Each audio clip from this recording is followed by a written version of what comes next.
बीते 4 दशकों से बस्तर माओवादी आतंक का ऐसा दंश झेल रहा है जिसकी कल्पना भी नहीं की जा सकती।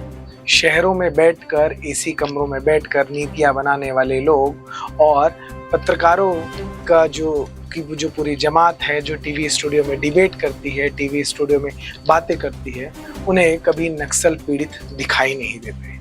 उन्हें कभी नक्सल पीड़ितों की कराहने की आवाज नहीं आती। उन्हें कभी नक्सल पीड़ितों की पीड़ा दिखाई नहीं देती। बस्तर में पिछले 4 दशकों में जो कम्युनिस्ट आतंकवाद का स्वरूप रहा है, उसने हजारों लोगों को निगल लिया है। लेकिन हजारों लोग अभी भी बचे हैं जो इस दंश को झेल रहे हैं, जिन्होंने माओवादी हिंसा को करीब से देखा है, जो उसके शिकार हुए हैं। वो अपनी कहानी बताने दिल्ली पहुंचे थे।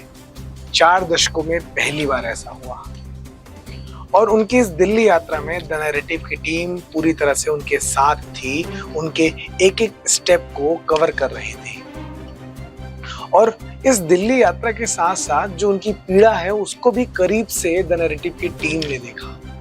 हमने करीब से उनकी कहानियों को भी सुना और अब उन्हीं की कहानियों को, उनकी पीड़ा को, उनकी व्यथा को, बस्तर की अनसुनी कहानी इस टाइटल के साथ इस वीडियो सीरीज के माध्यम से आप तक हम लेकर आए हैं। यह एक ऐसी वीडियो सीरीज है जिसमें हम आपको नक्सल हिंसा से पीड़ित बस्तर वासियों की व्यथा को बताने वाले हैं। इस सीरीज के पहले एपिसोड में हमने आपको इन बस्तर वासी, जो पीड़ित बस्तर वासी हैं, उनके दिल्ली जाने की वजह बताई थी। साथ ही यह बताने का प्रयास किया था कि कैसे माओवादी आतंक बस्तर को नर्क बना चुका है। आज इस सीरीज के दूसरे एपिसोड में हम देखने वाले हैं पीड़ितों की वो कहानी जो उन्होंने दिल्ली के जंतर मंतर में बताई। आपको हम इस पूरे अभियान की विशेष स्टोरी दिखाने वाले हैं। द नैरेटिव की टीम इन पीड़ितों को सभी जगह कवर कर रही थी और आपने यह हमारे वेबसाइट में मिले अपडेट के माध्यम से भी देखा होगा। और यदि आपने इसे नहीं देखा है तो आप तुरंत thenarrativeworld.in के वेबसाइट में जाकर आप देख सकते हैं। हमने इन पीड़ित बस्तर वासियों से सभी जगहों पर बात की, इनके प्रदर्शनों को देखा, इनकी मांगों को सुना और उनकी पीड़ा को समझा भी। इसलिए इस खास वीडियो सीरीज में हम आपको डिटेल से इस टॉपिक को बताने वाले हैं। आइए इस दूसरे एपिसोड में दिल्ली के जंतर मंतर में नक्सल हिंसा से पीड़ित बस्तरवासी क्या कह रहे थे, सुनते हैं। बस्तर में पिछले 4 दशकों से माओवाद का दंश झेल रहे बस्तरवासी आज अपनी मांगों को लेकर और अपनी पीड़ा बताने के लिए दिल्ली के जंतर मंतर पहुंचे हैं। दिल्ली के जंतर मंतर में पहुंचकर आज वो अपनी पीड़ा को देश को बता रहे हैं। उनका प्रदर्शन आप देख सकते हैं मेरे पीछे, जहां पर वो शांतिपूर्ण तरीके से अपना प्रदर्शन कर रहे हैं। किसी के पैर नहीं हैं तो किसी के हाथ नहीं हैं, किसी ने अपनी आंखें गंवा दी है तो कोई अपने छोटे छोटे बच्चों को लेकर आया है। कुछ लोग माओवादी इस हिंसा के कारण अपाहिज हो गए हैं और कुछ लोग अपना जीवन आज भी नर्क की तरह जीने को मजबूर है। हमारे साथ कुछ लोग हैं बस्तर से नक्सल पीड़ित लोग जो यहाँ पर आए हैं। हम उनसे बात करने की कोशिश करते हैं और जानते और समझते हैं कि उनकी पीड़ा क्या है और वो किस लिए दिल्ली पहुंचे हैं। आपका नाम क्या है? महादेव दूधी है। मैं कहाँ से आए हैं? गरम राजा मुंडा से आया हूँ, जिला सुकमा। दिल्ली किस लिए आए हैं, क्या करने आए हैं, क्या बताने आए हैं? दिल्ली इसलिए आए हैं कि नक्सल खत्म हो जाए। अच्छा, आप चाहते हैं कि बस्तर से नक्सलवाद खत्म हो जाए। आपका एक पैर हम देख पा रहे हैं कि इस पैर में कहीं नक्सल हिंसा के कारण आपने अपना एक पैर खो दिया। यह घटना क्या थी, क्या हुआ था आपके साथ, आप क्या विस्तार से बता सकते हैं? मैं उस समय सुकमा जिला नहीं था तो दंतेवाड़ा जिला था, तो मैं काम से दंतेवाड़ा गया था। उसके बाद वापस इस समय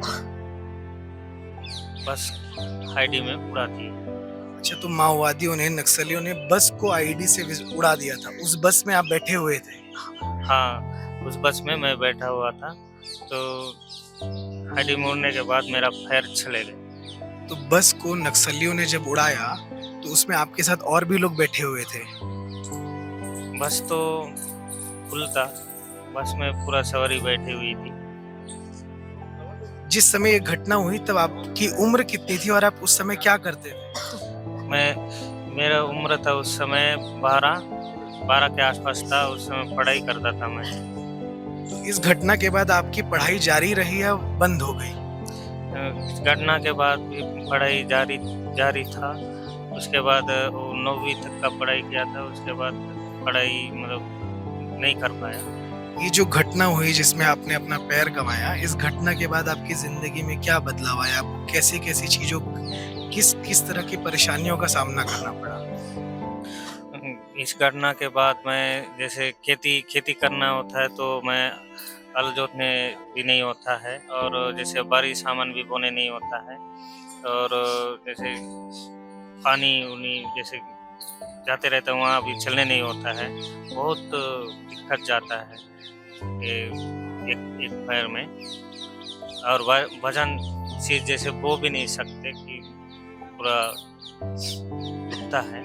तो आप देख के समझ सकते हैं किस तरह नक्सल हिंसा के कारण बस्तरवासी अपना जीवन कहीं न कहीं से इतनी परेशानियों से जी रहे हैं जिसकी आप और हम कल्पना भी नहीं कर सकते। हमारे साथ एक और यहाँ पर पीड़ित है जिसका नाम सोढ़ी राहुल है।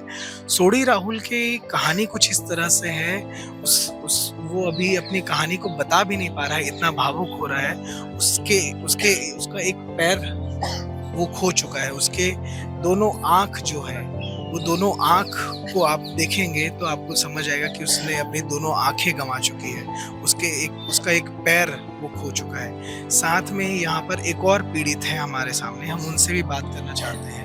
वो अपनी बात हमें गोंडी में बताएंगे, तो हम सुनते हैं, समझते हैं कि वो क्या कह रहे हैं। आपका नाम क्या है? जूरू राम, कौन से जिले से आए हैं आप? बीजापुर जिला। बीजापुर जिले से।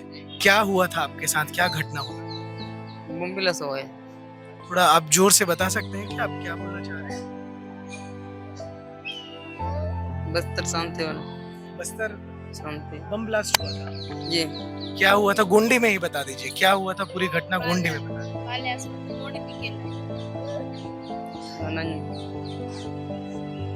तनाज मतन बहुत तरह के बहुत तनाज मतन। ये क्या बोलना चाह रहे हैं?